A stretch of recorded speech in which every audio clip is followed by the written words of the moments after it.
You are tuned into the Dr. Tina Show with Dr. Tina Moore. For more, visit drtina.com. On this episode of the Dr. Tina Show, I'm going solo. I'm going to share with you some of my favorite tools to make 2023 the best year yet. I think that over the course of my lifetime, I have watched the health and fitness industry turn into the craziest circus sideshow. And I have subsequently watched human beings become the most obese creatures when you consider what other mammals are doing. I would say their dogs are probably on par. If you're old enough to remember back when most everybody was actually lean, and there was like a kid or two in our schools that had a true glandular disorder. Now, I say none of this to fat shame. This is reality. Human beings are in big trouble. It's atrocious. I went to the state fair this last summer, and that was after everyone had come out of hiding from COVID. And oh my goodness, like disaster. It's an absolute disaster. And so it's not any one thing, you guys. It's not calories in, calories out. It's not cut all sugar and everything will be fine. It's not cut all carbohydrates and go keto forever and everything will be fine. None of that is the only one solution. The solution is multifactorial, and we need to take into consideration some pretty complicated ideas around endocrinology, hormones, same thing. Endocrinology and hormones are the same thing. Circadian rhythm, meaning our day and night exposure timelines, light exposure, all those things, muscle mass, activity levels, how much you fidget during the day, literally how much you move during the day, just sitting around or doing tasks. These are non-exercise expenditures of energy. All of these things factor in, right? Blue light exposure, computer screens, video games, the crap that is our food supply, just the ultra processed foods. The studies coming out in the past year alone on what ultra processed foods do to human beings is horrendous. And so we can complicate it and we can read books. You know, I can't tell you how many times patients said to me, Dr. Tina, what book should I read? And I'm like, just eat real food. Just eat real food. Just eat food the way that it comes from nature. How does it look when it comes off the farm? How does it look if God made it? How does it look when it comes off the tree or off the plant? You don't have to follow any fancy diets. I really don't consider myself a carnivore or any kind of fancy diet person. I simply eat the way that makes my gut feel best. And I've eaten the same way for a really long time. And it's mainly protein and very few carbohydrates and some fruit and some honey and some, dairy. I might go for raw dairy if I can get my hands on it. I don't try to complicate things. I think that people have become too really hyper obsessed with the details, and to the point where they get themselves all kerfluffled and mixed up and backwards. And it's very frustrating. And your weight is not just contingent on what you put in your mouth, right? Like I said, are you getting daylight? Are you a night shift worker? Have you completely screwed up your circadian rhythm? Are you eating at the wrong time of day where, times when your circadian rhythm that, doesn't want you eating? Are you getting up and getting daylight in your eyeballs, or are you inside in the dark all day? I live in Oregon. It's pretty easy to stay inside in the dark all day because it's dark outside. There's so many factors to this, and it's not a simple one solution. We can't point to one thing and say, start here. And we can't take a pill and make it all better, because if you don't shift all the lifestyle factors, it's never going to work. And it's not just about losing weight, folks. This isn't a fat shaming situation. We do have a lot of extra adiposity happening to the human race and to our pets, our canines in particular. Did you know that this is very interesting. Did you know that when you go to the veterinarian, if your veterinarian can't palpate your dog's ribs, they tell you your dog's going to get diabetes? And so this is why I'm talking to you, because the rates of type 2 diabetes are skyrocketing. It's crazy how many people are rocking metabolic syndrome. And you hear me go on and on about metabolism and metabolic health all the time. That's because that's the precursor to poor metabolic health, is the precursor to diabetes. And people are walking around in that state for 10, 15, 20 years before they actually get diagnosed with frank diabetes. This is very concerning. I saw this in my practice constantly. And rarely did I see a person with normal labs when it came to their metabolic health. Most people were sitting on the edge. whether they were young or old or running marathons or you name it. The people who had the best metabolic health, hands down, regardless of how crappy they ate, to be honest with you, were people who lifted weights and strength trained. I had a lot of guys that I would see for various reasons, and they would have really crummy diets, but they had great metabolic health because they strength trained. Now, as they got older, they lost that benefit. So there's just only so far that we can push this before we really have to pay the piper. And I don't want to see you guys do what happens to so many Americans. Think about this for a minute. You know I'm speaking the truth here. People screw around with their diets for their entire life. They don't ever consider it. They eat whatever. I call it the whatever diet. It's the standard American diet. It's gotten worse and worse and worse, whatever's in front of them, right? And that's all fine and good in your 20s. You might deal with some pain, some aches, a lot of young folks actually are struggling and suffering immensely with skin issues, depression, all kinds of mental, emotional issues, anxiety, joint pain, gut, gastrointestinal pain. But they get through it. It's been normalized and they think it's okay. But when you get to your mid 40s into your 50s and you're still behaving that way and maybe you're drinking too much or you're not lifting weights or you're really eating a crummy diet, it will get you. It will come back and get you. And it is very challenging. If you ask a functional medicine doctor who has any lick of experience or a naturopathic physician or any of us who've been doing this a while, we'll tell you it's real hard to pull somebody back who's crossed that line in their late 40s, early 50s. It's much, much simpler to pull them back in their 30s. Very easy in their 20s. I mean, shoot, I could shift a few things around for lifestyle factors with a 25-year-old and things will shift very readily for them. But it becomes much more challenging as we get older. And it's particularly difficult when you're in your 60s, right? And 70s, of course. That doesn't mean don't do it. It just means you're not going to reap the benefits that you would have if you'd started much earlier. That said, I want for all of you to enjoy the most optimal health possible in 2023. These viruses it's trouble, you guys. We've got trouble brewing. I invite you to check out my Substack for more. I don't want to go into it too far here and take up the whole time, but we are seeing some troubles in the vaccinated folks with their immune systems.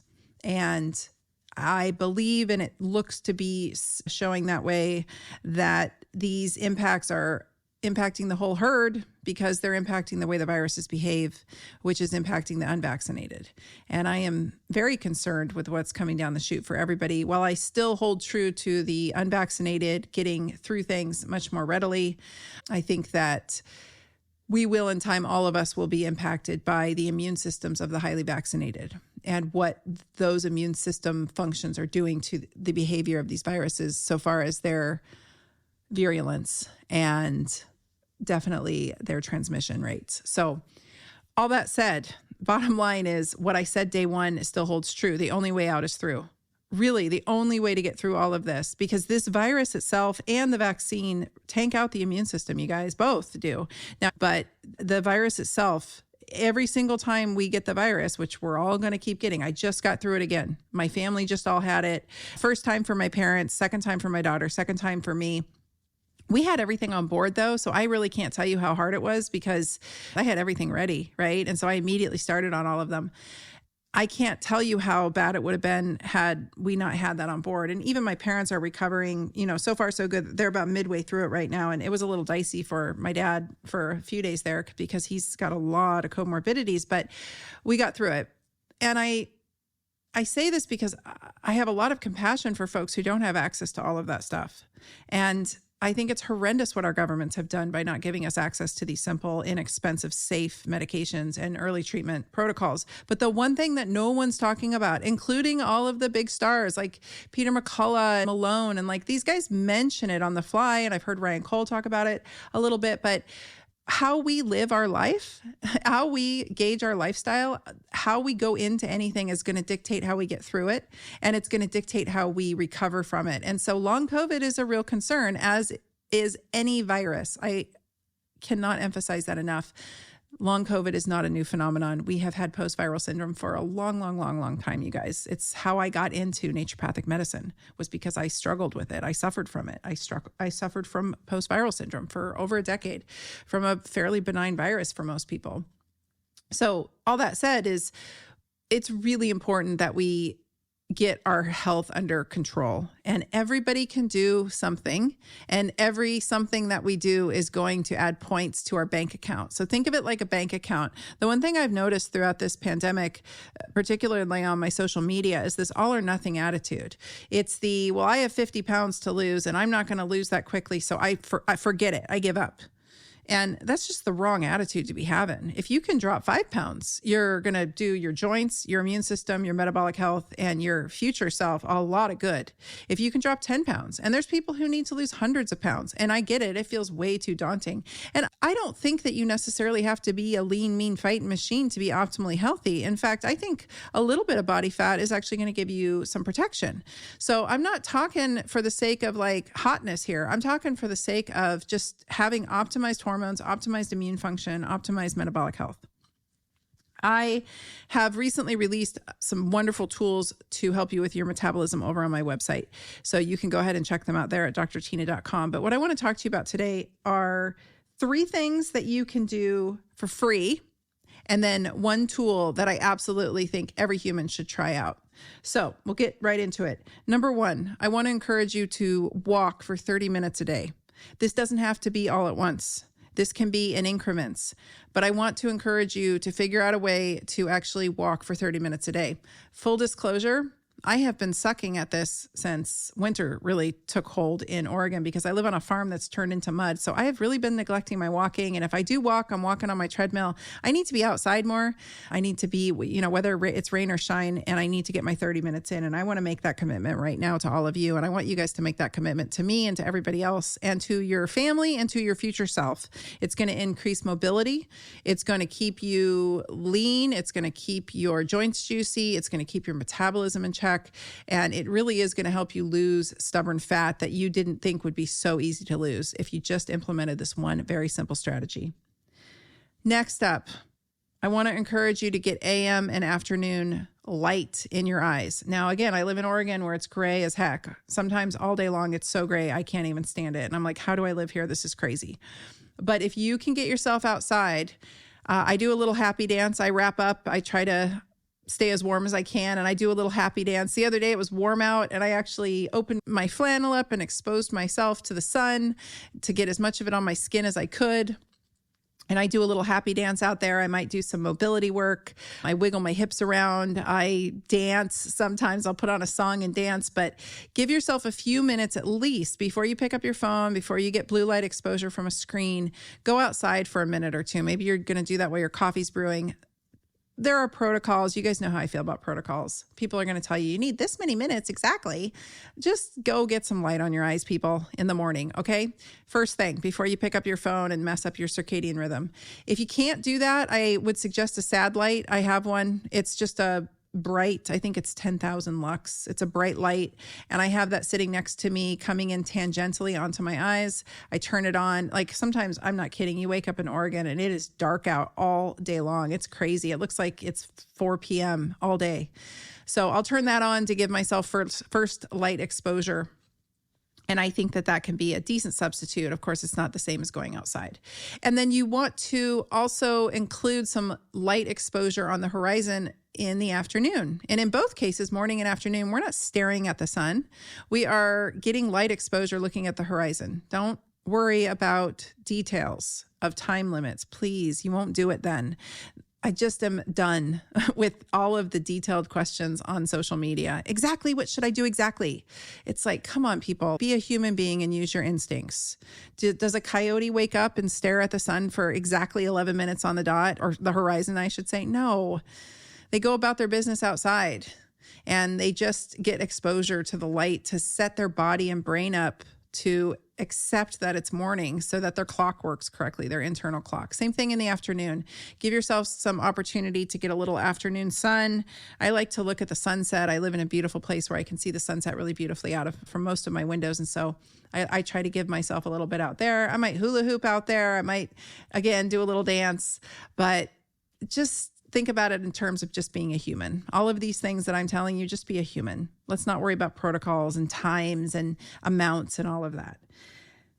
The next free tip that I'm going to give you, for a free strategy, I should say, is end your showers with cold. I've talked about this before. This is a very powerful tool. I started slacking on it towards the end of summer, and lo and behold, got a little COVID in there because I gave it up over the fall and I just got hit with COVID. I'm not saying I could have avoided that with cold showers, but cold showers do some amazing things for you.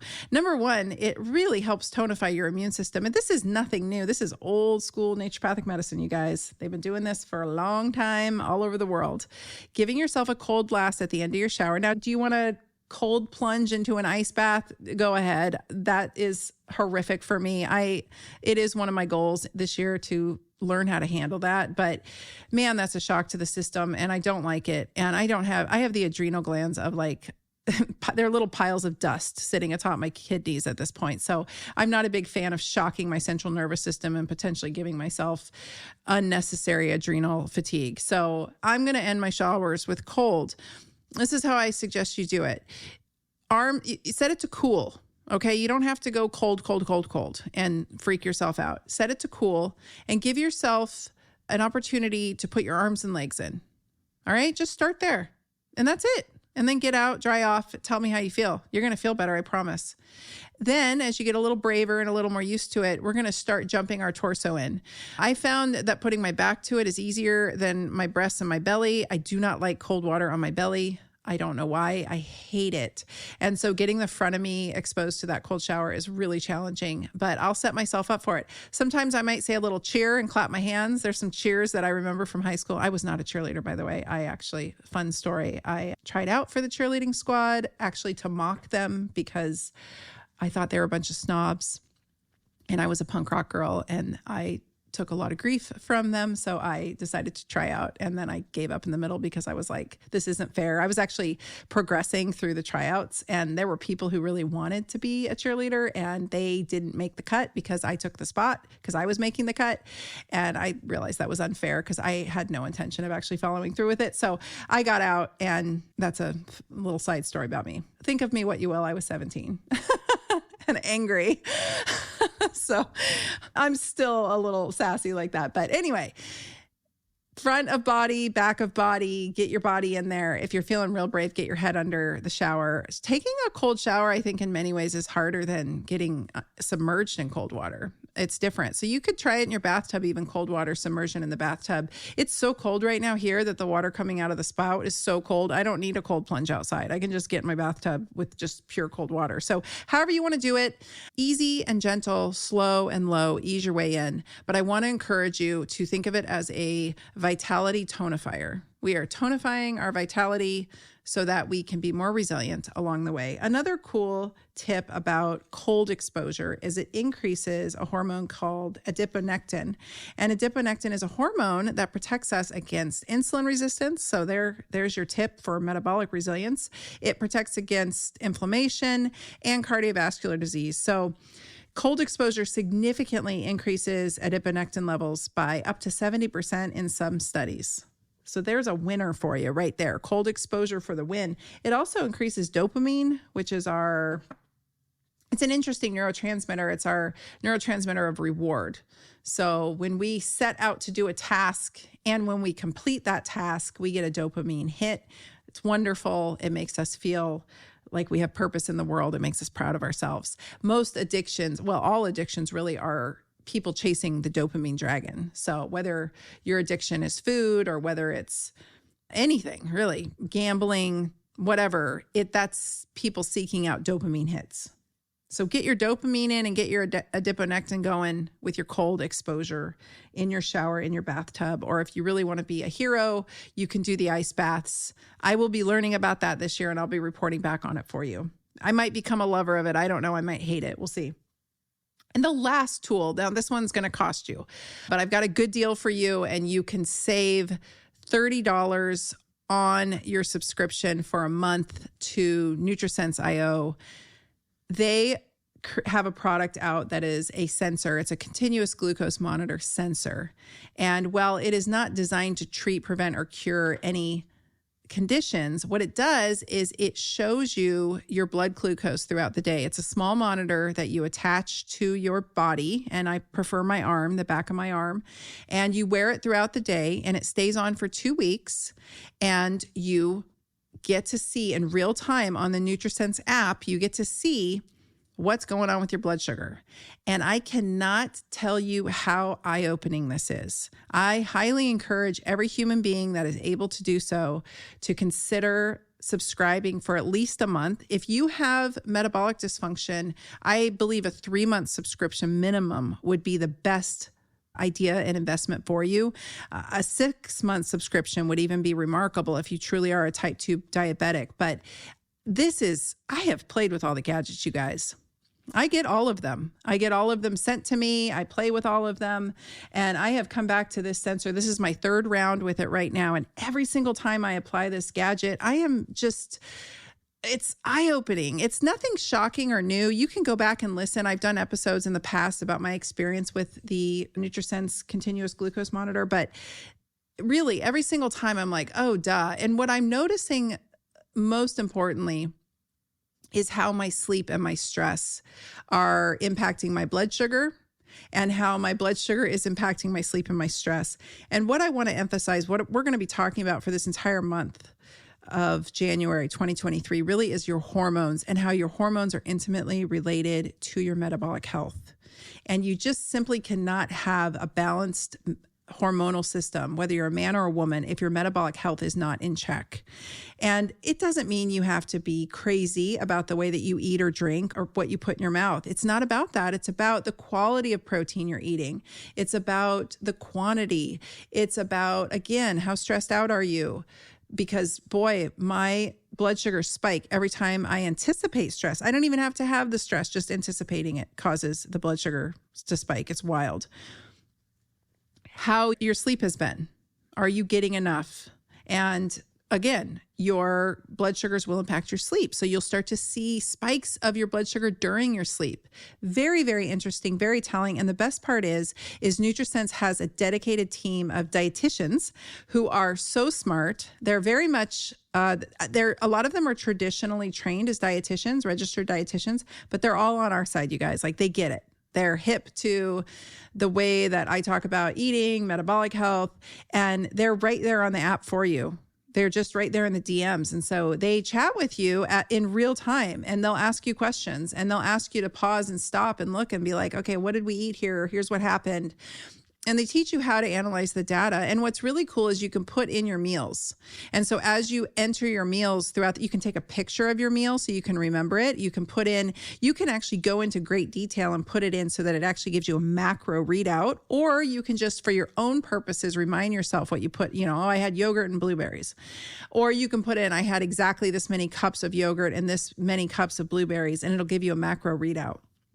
I found this incredibly helpful to reach and hit my protein goals. So that's really the only macro I track, is I want to know how much protein I'm getting and am I hitting my goals. So that's been helpful there for me. But you can do all of your macros if you really want to get into it, make the most of your subscription. So incredible tool, highly, highly recommend it. The addition of their app along with their team of dietitians is the icing on the cake. That part is just indispensable. And yes, you can go find continuous glucose monitors out there, but you're not going to get feedback from a live human who knows what they're doing. It's phenomenal. So check out the link in my bio. Go ahead and use the coupon code Dr. Tina. You can get a discount off of your first month subscription. I think it's, again, absolutely a killer idea for 2023 if you're starting out your new year trying to get your health in order. I'm not a big fan of resolutions. I'm not a big fan of new year, new me. I'm a big fan of goal setting. And so, again, some of my goals, and I hope that you'll embark on these with me. 30 minutes a day of walking, whether that's in one sitting or multiple sittings.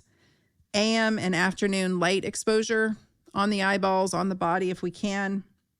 do a little dance out there, ending the showers with cold, and then that continuous glucose monitor for at least a month, if not 3. Give yourself that gift, that investment into your health, and consider it, because it is, again, probably the best biohacking tool I've ever played with. And I'm a big fan. I'm a convert. It's something I'm going to do quarterly for my health to make sure that I'm staying in check. And I'll tell you, the last round I did it was eye-opening. Nothing new. Didn't learn anything new, really, under the sun. Like, I was pretty well aware of what foods would do what to my blood sugar, but to see it in real time is pretty compelling, people. So I hope this is helpful. I would love to hear from you guys about ideas that you want to hear around continuous glucose monitors, because we've got a whole month of content coming out for you, and it's going to be in multiple formats, not just on this podcast. So go ahead and reach out to us at podcast@drtina.com and hit me up with some questions that you have about continuous glucose monitors. I'll try to answer them throughout the month on the pod and in my blog. If you are not aware of my blog, head over there. I've actually got a whole blog post about, are you metabolically flexible, there on my blog. It's at my website, and there's a free assessment guide called Assess Your Metabolic Health.